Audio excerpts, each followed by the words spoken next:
Imagine waking up one day and realizing that your entire life has been carefully designed. Not by you, but for you. Think about it. What if everything you believed was freedom was actually control? What if the system you trust was never meant to set you free, but to keep you predictable, obedient, manageable? And here is the unsettling part. Most people will live their entire lives without ever seeing it. But you are different, because today you will begin to see what has always been hidden in plain sight. And I promise you this, the final revelation will be the most powerful of all, the one that can completely change the way you see your life, your work, your choices, and even your future. Before we go deeper, take a moment right now. Subscribe to the channel, leave a like, and share your thoughts in the comments. Tell me, do you believe we are truly free or just well-trained?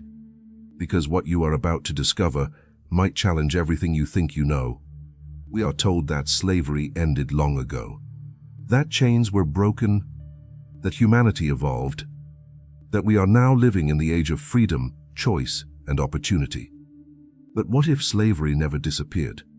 What if it simply evolved? The philosopher Michel Foucault once argued that modern society does not control people through force, but through invisible systems of discipline. Not through chains on the body, but through structures that shape the mind. Schedules, deadlines, debt, social expectations. You wake up at a specific time. You follow routines that you did not create. You pursue goals that were handed to you, long before you even questioned them. And slowly, without realizing, you become part of a system that rewards conformity and punishes deviation.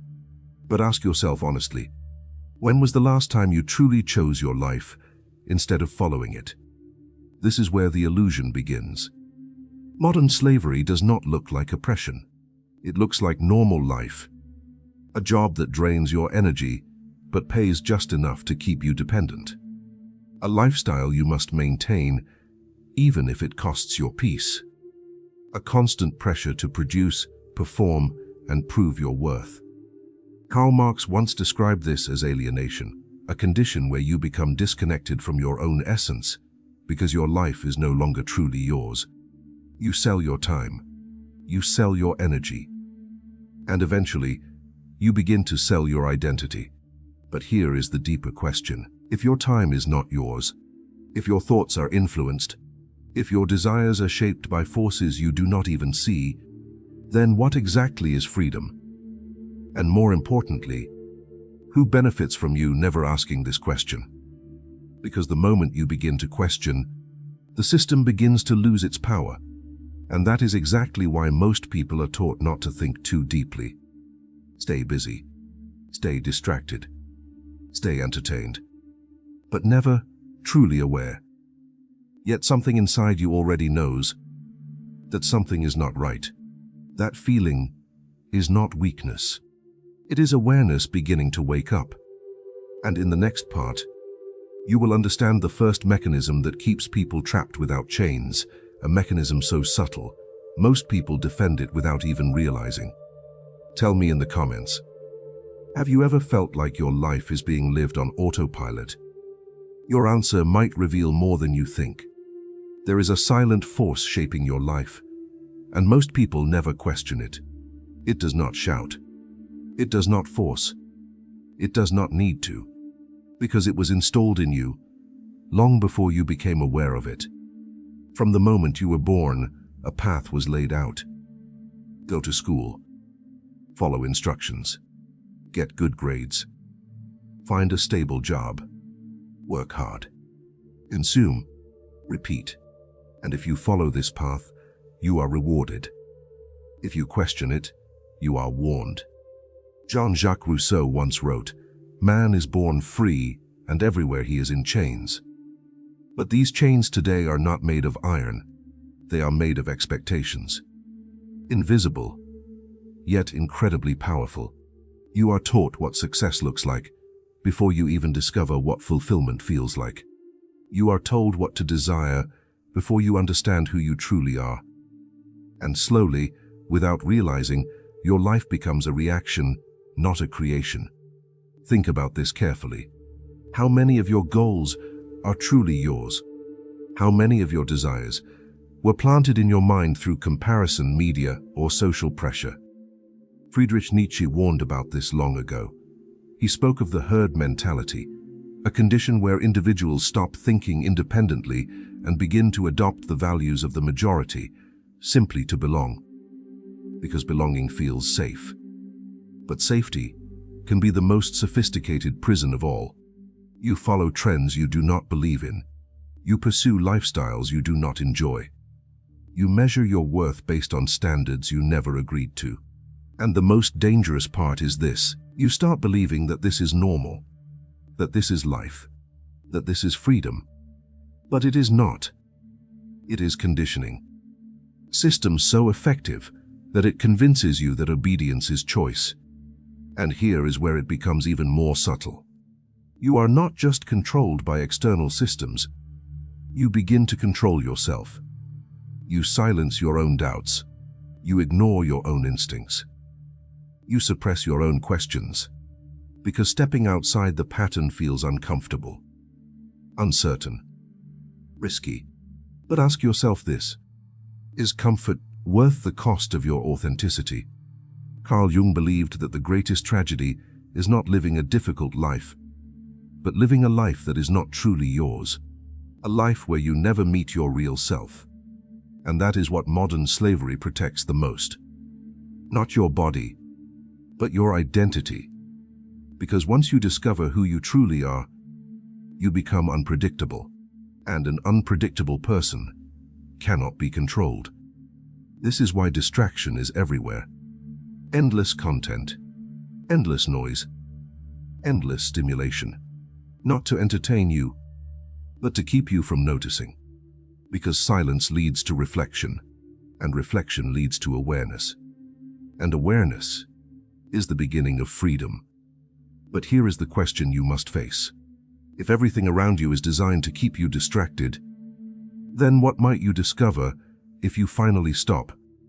In the next part, you will uncover one of the most powerful tools used to maintain this invisible system, something so deeply embedded in modern life that people defend it, even when it is the very thing that limits them. And once you see it, you will never look at your life the same way again. Tell me honestly in the comments. Do you feel like you are choosing your life or adapting to what is expected of you? Your answer might be the first step toward waking up. There is one force, more powerful than rules, more effective than authority, and more invisible than any system. Debt. Not just financial debt, but psychological dependence. Because modern control does not begin with force. It begins with obligation. You are encouraged to desire more than you need. A bigger house, a better car, a lifestyle that constantly needs to be maintained. And to sustain this, you borrow. At first, it feels like progress, but slowly, it becomes a trap. The philosopher David Graeber argued that debt is one of the oldest tools of control in human history. Not because it takes your money, but because it takes your freedom to choose. Think about it carefully. How many people stay in jobs they hate, not because they want to, but because they have no choice? Bills to pay, loans to settle, responsibilities that cannot be ignored. And so, they endure. Not because they are weak, but because they are bound. This is the brilliance of modern systems. They do not need to force you to stay. They create conditions where leaving feels impossible. And here is where the illusion deepens. You begin to equate survival with success. You wake up early. You work long hours. You sacrifice your time, your energy, sometimes even your health.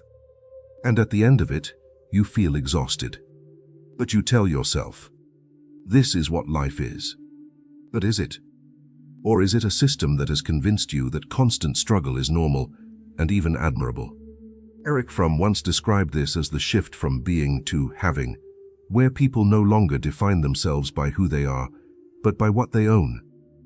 And the more you try to own, the more you become owned.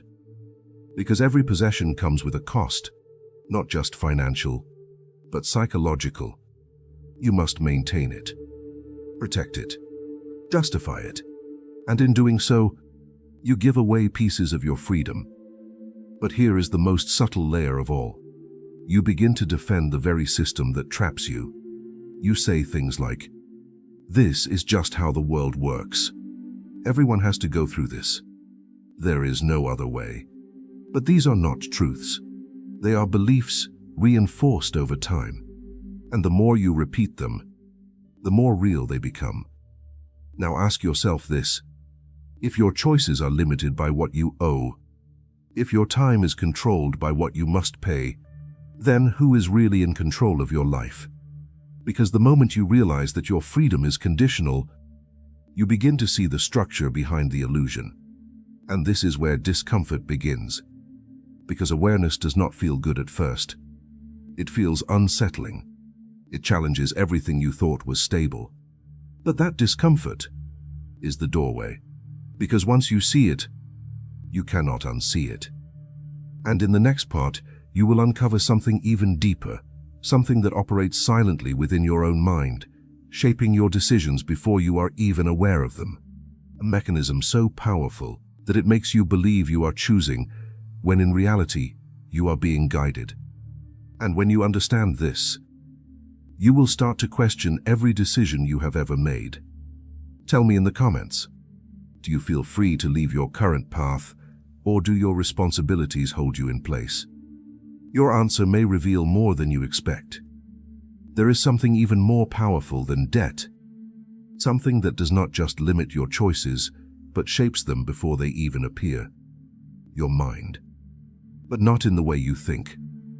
Because most of what you believe was never consciously chosen. It was programmed. Quietly. Gradually. Repeatedly. From childhood, you are exposed to patterns of thinking that define what is possible and what is realistic. You are told what you can become, what you cannot become, what is safe to pursue, and what is too risky.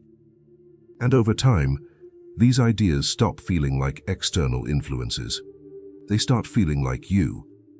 This is what the psychologist B.F. Skinner explored, how behavior can be shaped through reinforcement until individuals begin to act in predictable ways without even questioning why.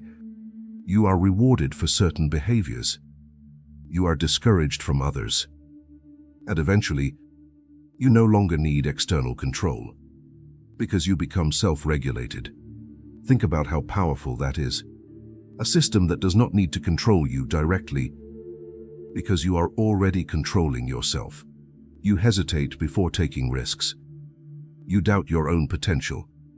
You silence ideas that feel too different or too unrealistic. But ask yourself, where did these limits come from? Were they truly yours? Or were they installed through repetition, fear, and social approval? Noam Chomsky spoke about manufactured consent, the idea that people can be guided to accept certain realities without force, simply by controlling the flow of information and narrative. And in today's world, this is happening constantly.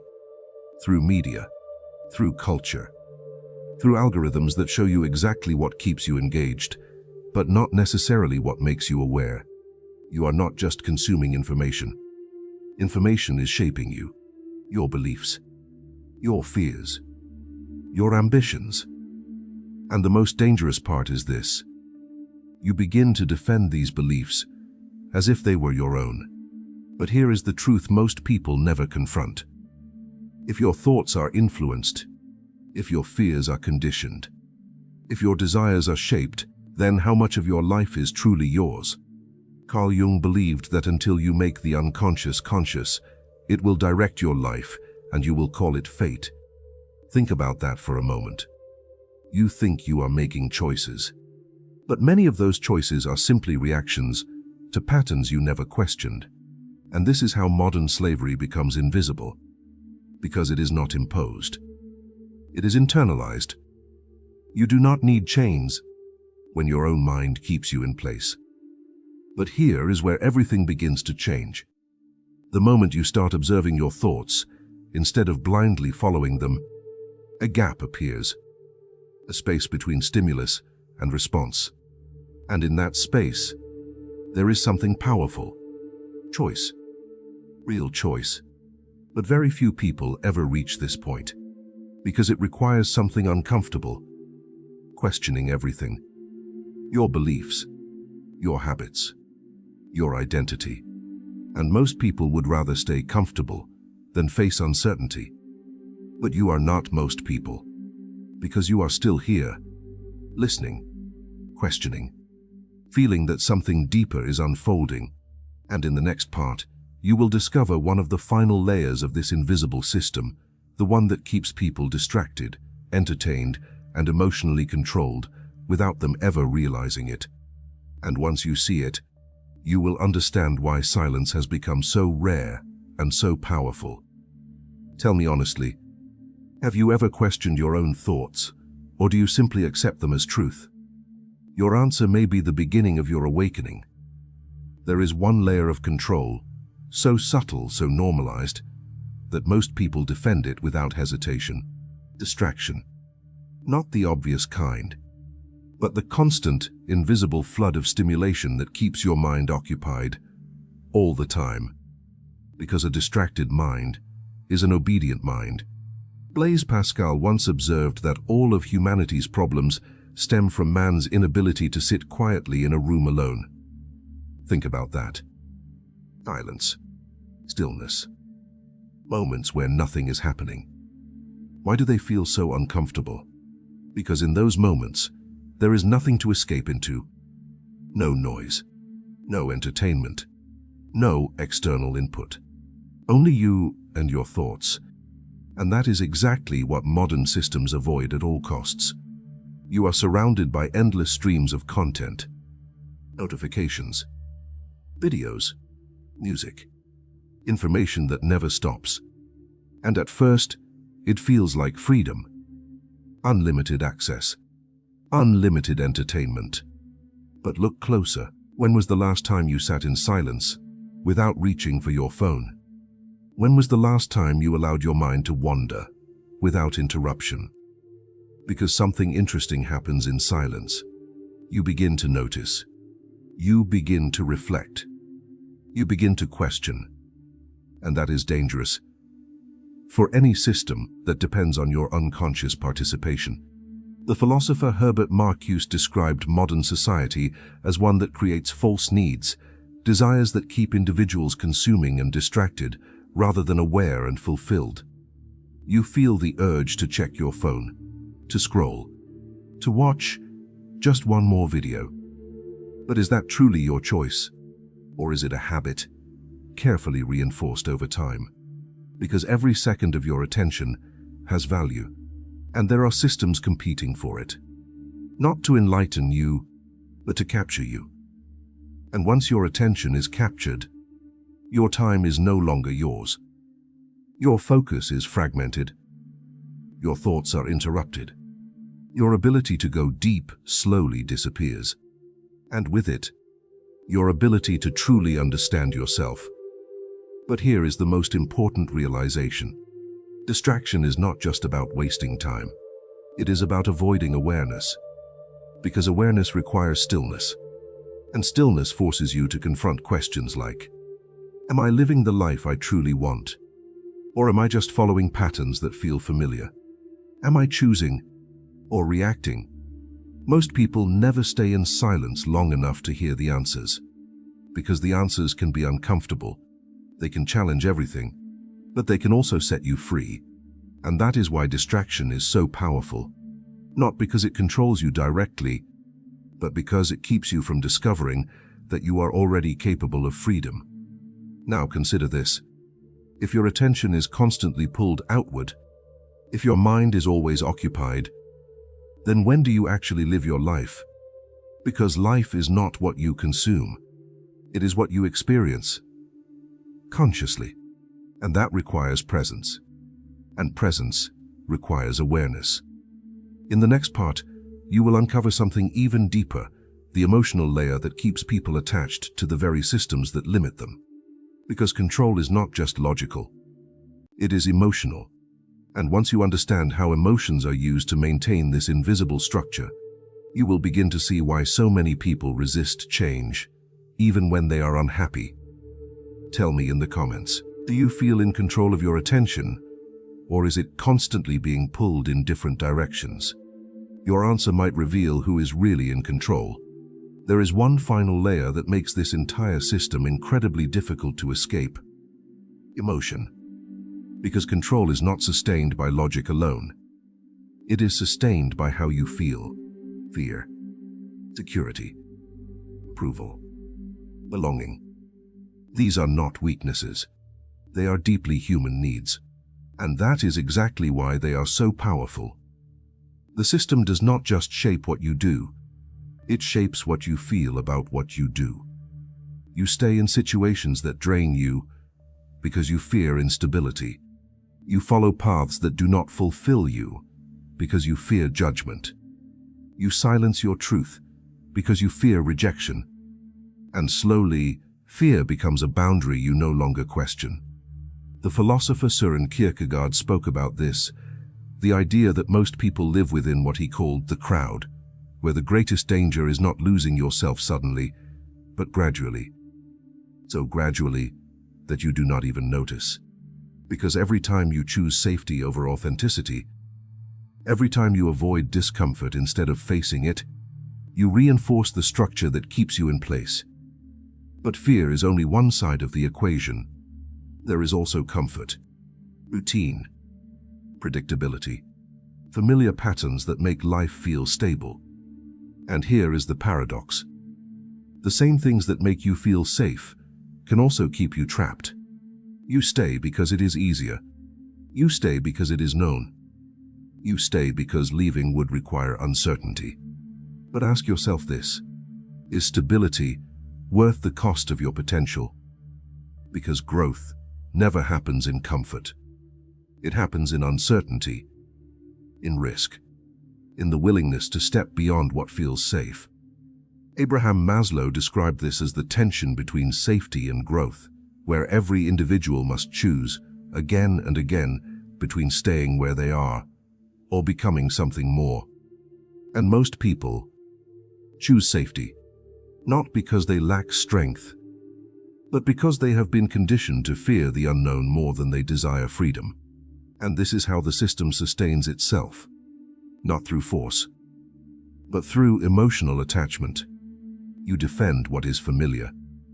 You resist what is uncertain, even if what is familiar is slowly draining you.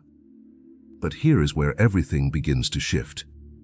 The moment you become aware of this pattern, you create distance from it. You begin to see your fears instead of being controlled by them.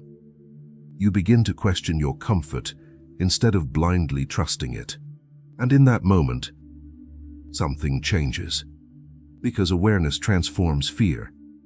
It does not eliminate it, but it gives you the ability to move forward despite it. And that is where real freedom begins. Not in the absence of fear, but in the decision to not let fear decide your life. Now consider this carefully. If your emotions can be influenced, if your fears can be conditioned, if your sense of security can be shaped, then what would your life look like if you stepped beyond them? That question is the beginning of transformation. In the next part, you will reach a deeper understanding, the point where everything connects, where the system, the mind, the distractions, and the emotions reveal a single truth that most people spend their entire lives avoiding. And once you see it, you will not be able to go back to who you were before. Tell me honestly, are your decisions driven more by what you truly want or by what you fear losing? Your answer may reveal the invisible forces shaping your life. Now everything begins to converge. The system, the conditioning, the debt, the distraction, the emotions, all of it leads to one central truth. You have been taught how to function but not how to live. Because a person who truly understands their own existence becomes impossible to control. They do not blindly follow. They do not seek constant approval. They do not define themselves by external validation. And that is exactly what makes them dangerous to any system built on predictability. The philosopher Immanuel Kant spoke about this when he described enlightenment as the moment a person dares to think for themselves. Not occasionally, but consistently. Because thinking for yourself is not just an intellectual act. It is an act of freedom. But here is the reality most people never confront. Freedom is not comfortable. It comes with responsibility, with uncertainty, with the weight of making your own choices without relying on the structure that once guided you. And that is why many people, even when they begin to see the truth, go back. Back to routine. Back to distraction. Back to the familiar patterns that feel safe. Because it is easier to remain in a system you understand than to step into a life you must create. But ask yourself this: is ease the same as fulfillment? Is comfort the same as meaning? Viktor Frankl, who survived one of the darkest periods in human history, discovered something profound. Those who found meaning in their lives, even in suffering, were the ones who remained psychologically free. Think about that. Even in the most controlled environments, freedom still existed. Not externally, but internally. And that reveals something powerful. True freedom is not given. It is realized. It begins the moment you stop asking, "What should I do?" and start asking, "What do I truly want?" But to answer that question, you must remove the noise, the expectations, the conditioning, the fear. Because beneath all of that, there is something real. Your authentic self. The part of you that existed before the world told you who to be. And reconnecting with that is not easy. It requires honesty. It requires courage. It requires facing truths you may have avoided for years. But it is also the most important journey you will ever take. Because without it, you may spend your entire life living a script that was never truly yours. And here is the moment of realization. No system can fully control someone who is aware, because awareness breaks the illusion. It reveals the patterns. It exposes the structures. It creates space for choice. And choice is where your power lies. But there is still one final truth, the most important of all. The one that transforms everything you have heard so far into something practical, something real. And in the next part, you will discover exactly what that is. Tell me in the comments. If you could remove all expectations from your life, what would you choose? Your answer may be closer to your true self than you think. Now you see it. Not just the system, not just the patterns, but the truth behind all of it. Modern slavery is not something you are forced into. It is something you unconsciously participate in, and that changes everything. Because if it depends on your participation, it can end the moment you become aware of it. This is the final realization. The one most people never reach. You are not powerless. You were never powerless. But you were distracted, conditioned, guided into believing that your role was to follow, not to question. And once that belief is broken, everything begins to shift. The philosopher Epictetus taught that true freedom comes from understanding what is within your control and what is not. You cannot control the entire system. You cannot instantly change the world. But you can do something far more powerful.